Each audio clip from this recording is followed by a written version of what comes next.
La cinquième période de l'histoire de l'Église est celle de Sardes, Apocalypse 3, 1, 6. Historiquement, c'est l'époque de la Réforme. Les mauvaises pratiques de l'Église catholique romaine entraînèrent des protestations et un schisme. L'Église de la Réforme avait la réputation d'être vivante, mais elle était morte, car elle conservait quelque chose de l'Église romaine, les robes, les cierges, la liturgie et les livres de prière.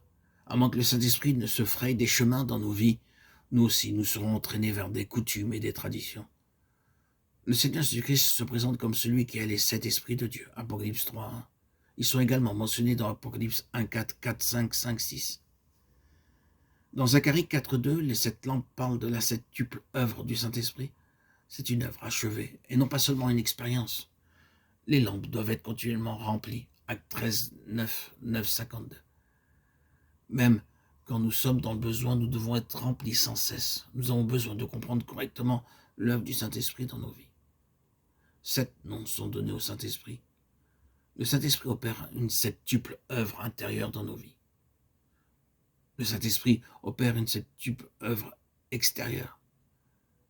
Et le Saint-Esprit opère aussi une œuvre septuple dans le Seigneur Jésus-Christ.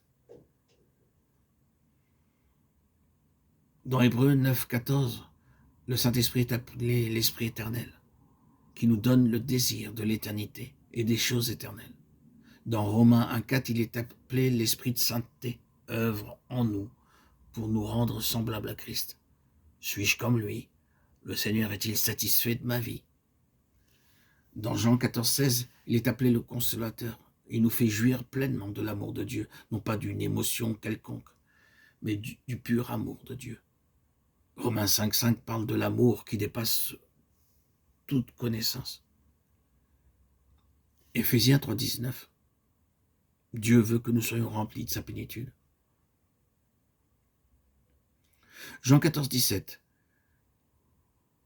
mentionne et définit l'Esprit Saint comme l'Esprit de vérité. L'Esprit de vérité qui enseigne toutes choses. Jean 15, 5, sans moi, dit-il, vous ne pouvez rien faire.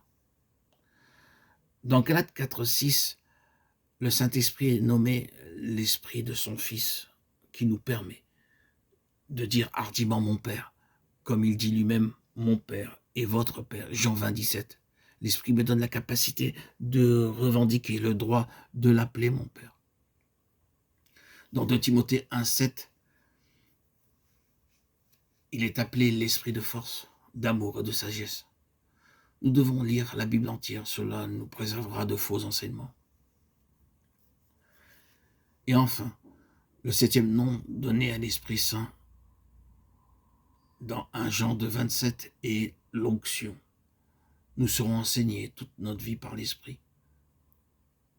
Nous ne pouvons pas tout apprendre en un jour.